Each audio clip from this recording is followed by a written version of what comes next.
right, guys, we're going to start reviewing here The Strange Darling, because I have a feeling that's not our favorite out of the two. Yeah, let me set us up the right way. There we go. Yeah. Perfect. I love it. There we go. Do it like that. Oh, man. So Strange Darling. Yeah. It's an interesting movie. This is directed by J.T. Molnir. And actually, you know who did cinematography for this movie? You told me, but I already forgot. No, I did not tell you because I just found out while I was watching it. Giovanni Ribisi did the cinematography for this. So one of your other horror friends told you. One of your other horror friends that you talk to about horror. It's that one. Don't get in depth with. This is a movie that's a cat and mouse game with a big twist. It's unrelenting. It's vicious. It's wild. It's kind of all over the place. Not in terms of story, but in terms of where it goes. It's a pretty simple story, honestly. It's nothing too major. It's nothing we haven't seen before, going all the way back. Woman fighting for her survival from a serial killer. Or is she? We will find out. We're going to get in depth with it. We're going to start with a quick non-spoiler review, and then we're going to kind of lean into the spoilers if it goes that way. But I will put up a banner beforehand. If you have anything to say about the movie, please join in and let us know. All right, Paul, I'm going to kick us off because I had a higher rating. Yes, you did. I'm sure. I like Willa Fitzgerald, who starred in this movie. I liked her on the Scream TV series when she was on. I think she does well. She was great on Reacher, the first season. Her character even so called back to in the second season. I can't wait. I hope she does come back at some point. Every time she shows up, and she was great in Fall in the House of Usher too. That's one that I think a lot of people need to go see, especially watch with the horror. The Halloween season coming. The horror aspect of it is great. She does fantastic in all the movies she's in, her TV shows. She's just a lot of fun. She seems like a very down-to-earth type of I don't say actor because she's just playing a role, but she does down to earth really well. This and Kyle Gallner, who is she's called the lady in the movie and he's called the demon. Don't get hung up on the names. There's a reason that they have those names, and you find out once you watch it. But Kyle Gallner, you might remember him. He was in the Nightmare on Elm Street remake. He played the Flash on the Smallville TV series. He's been in tons of stuff. Very recognizable face. Very, very, very, very recognizable mustache in this. I knew what he was right from the beginning. So the story is a one-night stand goes wrong, and then a woman's on her fight to survive as this man hunts her down. And we find out why. It is told in chapters, but it is told in non-linear fashion. So if you don't like non-linear, this is going to drive you crazy. I don't mind it. I'm a student of Tarantino, so it doesn't bother me. And this movie does it. It can get a little drawn out at times, in my opinion, but it does a good job with keeping together like a simple story. You don't have to go too far, but it does bring the viciousness all the way through, and I kind of like that aspect. Said my piece before we get into any spoiler elements. What's your piece? How do you feel about it? So we walked out of it the first time we watched it just because we couldn't stand it. It was driving us all crazy. What part did you walk out on? Where were we at? We were at, well, you said no spoilers, so it's hard to say. Well, how far into the movie were you? 50 minutes. That's it? You were going to walk out at 15 minutes? 50. Oh, thank God you said 50. I thought you were going to say 15. Like, you can't No. 50 minutes. It's almost worse because we're almost at the end. Right. Well, like I said, I'd rewatch it for tonight, which is why my rating went up a little bit. As someone that I just love Tarantino. I didn't study him formally. I'm not you. Fine. I love how Tarantino does it. I did not like how they did it because I don't mind if it's non-linear, but I just felt it was too jumbled, and I feel like it was jumbled because if it had just been a start to finish movie, it wouldn't have done good at all because it wasn't that good. I in my mind, this is just me being a critic, I'm no one, but I feel like they jumbled it like that just to make it seem more than what it was and to make the movie seem better when it's not. Like, I think it would have been a better just straight to stream. Okay. So yes. Well, let's give our cinematography. Go ahead. Oh, what were you gonna say? I was gonna say cinematography, though. I thought it was beautiful. I loved how they shot it. I loved how it looked. I loved the colors. But yeah. All right. Yeah. Let's give our ratings for this. I gave it 2.5. Paul gave it a 2. Mm-hmm. Paul has seen it twice now. He finally finished it. So what was your original rating for this? 0. A 0? You think this was a 0 movie? It was a 0. I had to walk. Mick, I've never walked out of a movie. It's a 0 if I'm that bored and that, like, this is so stupid and pointless. I had to walk out. I mean, that's wow. I'm taken aback. Like I've walked out of a few movies. Like I have a 0 movie this year and I still stayed with it, which is bonkers to me. Like, and I'm not putting you down for your that's how you went with it. I'm just relaying my feel. Like walking out of a movie. Now again, yes, you're not a student Tarantino. I also have been practicing to be a filmmaker since I'm in high school. So and like I knew what I wanted to do. So like when I say that, it's not to diminish your take in any way. And you do have an opinion. That's a valid opinion. I just mean it like this is why I'm attracted to nonlinears because I'm a student of Tarantino. I studied him. I love it. And he's not the only one, but Tarantino likes to take a lot of things from other movies. And I've seen all of them too. You know, so like when I say student of Tarantino, I'm a student of a lot of people. Right. Because that's how he rolls. So, you know, the nonlinear fashion in this kept me intrigued. That's why the walking out is so interesting to me that you did, is because like the movies I've walked out on are so slow, so dull, so boring.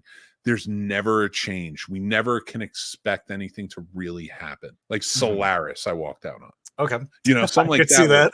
Yeah, it's so droll and it's so boring. And listen, I've never reviewed it. And I'm not going to. I'm not going to write about it. I walked out on it. Once I walk out, and I appreciate you going back and rewatching. Once I walk out, I leave it alone. I don't review it because it's not fair. I didn't see the whole thing. Right. So, and now again, I know I'm going on, and I'm not making this more about you leaving. It's just fascinating to me that a nonlinear piece like this that switches up so much scenes couldn't hold your attention, and you're a horror fan. Right. I thought this was better than Longlegs. Maybe not as good as atmosphere or cinematography, but sorry, but I thought it was well done.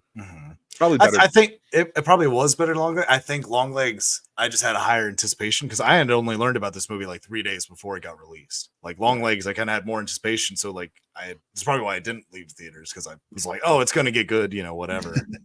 Or better. But yeah, I don't know what it was. It was just something about the dialogue was kind of too just too simple, because like I'd be sitting there and I'd be like blah blah blah, and then they'd say blah blah blah, then I'd be like blah blah blah blah blah blah blah, and then they'd say the same thing, and it was just like I'm not a formal writer. Like you guys didn't really give a shit about the dialogue, which I don't appreciate as a viewer, and I don't know if I can predict most of your script.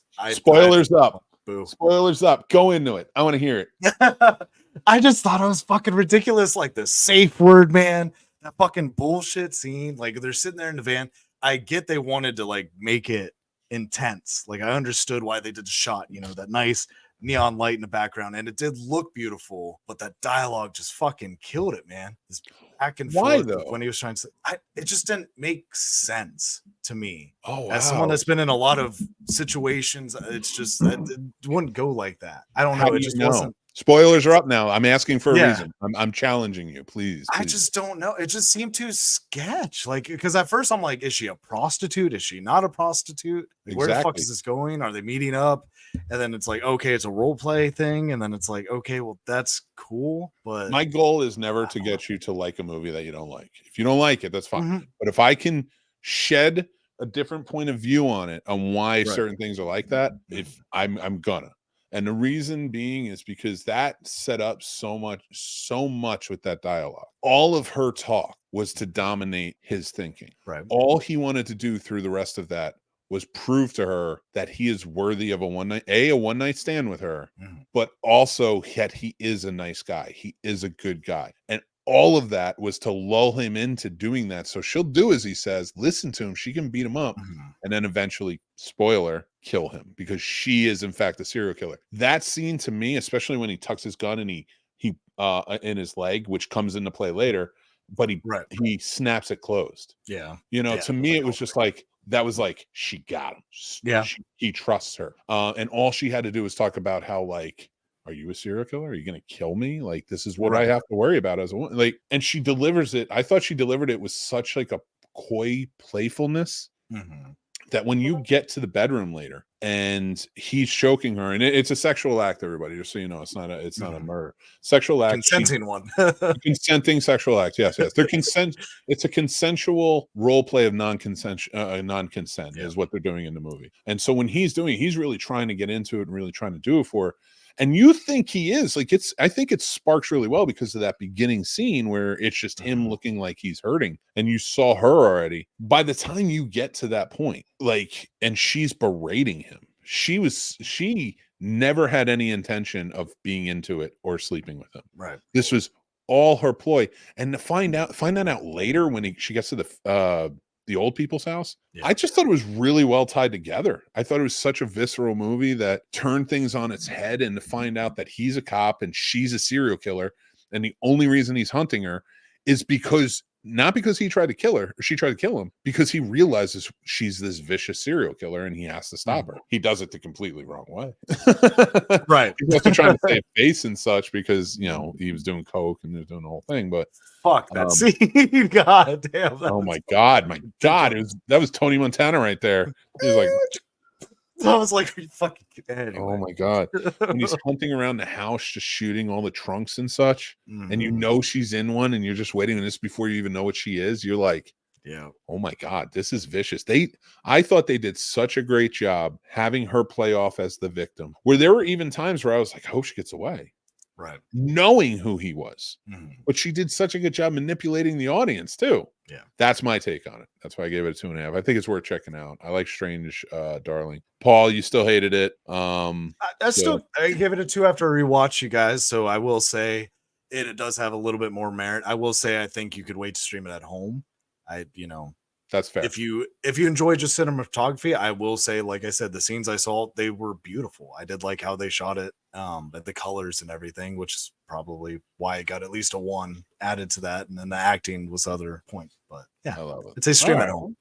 Yeah, I agree with Paul on that. It's a stream at home movie. It's not one you have to go to theaters for. I do think for horror fans, this is one they should check out, though. I think they did a pretty good job with it. And let us know what you think. Sound off. You can sound off here or head over to the Discord. The only way to do that is be a part of the Patreon. That's right. Free or paid tiers, get into the Discord. We're also doing something to share with you guys right now that I think you'll really enjoy. I'm going to let you guys, as patrons, free or paid tier, like I said, choose my Halloween horror list. Ooh. 31 days I got to watch horror movies, and you guys are going to choose them. Go over to the Discord, go over to the Patreon. It's down below. You click on it, you follow for free, and the rules are all over there. And then we'd love to have you. Honestly, like, it'd be just great to have you over there. But let's get started on